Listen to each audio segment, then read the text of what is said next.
नमस्कार. आपण पाहत आहात फ्लॅश खबर मराठी.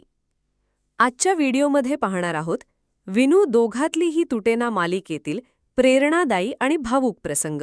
एका साध्या मुलाने घेतला आयुष्य बदलणारा निर्णय आणि एका मीटिंगने बदललं त्याचं पूर्ण भविष्य.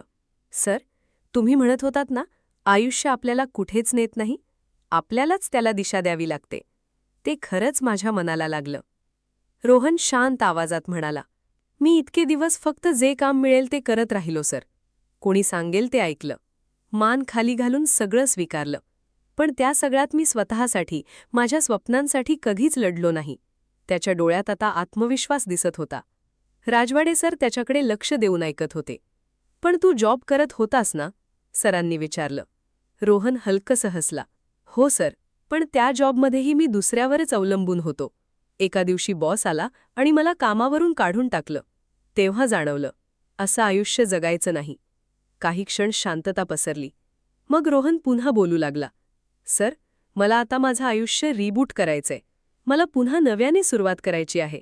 मला स्टार्टअप करायचं आहे. हे ऐकताच राजवाडे सर थोडे पुढे झुकले. स्टार्टअप?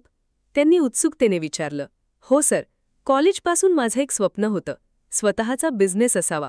पण घरच्या जबाबदाऱ्यांमुळे जॉब करावा लागला. आता मात्र मला माझ्यासाठी काहीतरी करायचंय. रोहनचा आवाज आता उत्साहाने भरला होता. माझ्याकडे आयडिया पूर्ण क्लिअर आहे सर. डिलिव्हरी करत असतानाही मी हाच विचार करायचो. जर उद्या माझा स्वतःचा बिझनेस असेल तर मी तो कसा चालवेन, लोकांना कसं सांभाळेन, सगळं माझ्या डोक्यात तयार आहे. राजवाडे सरांनी लगेच विचारलं, तुझा प्रेझेंटेशन आणि बिझनेस प्रपोजल रेडी आहे का? रोहन थोडासा थांबला. आत्ता नाही सर, पण वेळ लागणार नाही. बेसिक आयडिया माझ्या डोक्यात पूर्ण फिट आहे. सरांनी हलकसं स्मित केलं. मग तयार कर, मला दाखव. जर आयडिया इंटरेस्टिंग वाटली तर पुढे नक्की बोलूया.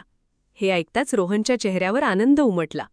खरंच सर, तुम्हाला माझ्या स्टार्टअपमध्ये इंटरेस्ट आहे? तो अक्षरशः भावूक झाला. राजवाडे सर हसले. अरे, म्हणून तर ही मीटिंग घेतली आपण. रोहनच्या डोळ्यात पाणी आलं. थँक्यू सर, खरंच थँक्यू सो मच. मी तुम्हाला निराश नाही करणार. मी माझं प्रपोजल लवकरात लवकर तयार करून तुमच्या समोर आणेन. I promise. सरांनी शांतपणे त्याला थांबवलं. ठीक आहे रोहन, आधी घरी जा, आराम कर. आजचा दिवस तुझ्यासाठी खूप हेवी होता. रोहनने मान हलवली. चेहऱ्यावर नव्या स्वप्नांची चमक होती. येस सर, आणि वन्स अगेन थँक्यू. तुम्हाला काय वाटतं, रोहनचं हे स्टार्टअप खरंच यशस्वी होईल का? कमेंटमध्ये नक्की सांगा. व्हिडिओ आवडला असेल तर लाईक, शेअर आणि चॅनलला सबस्क्राईब करायला विसरू नका. अशाच मालिकांच्या अपडेट्ससाठी पाहत रहा फ्लॅश खबर मराठी.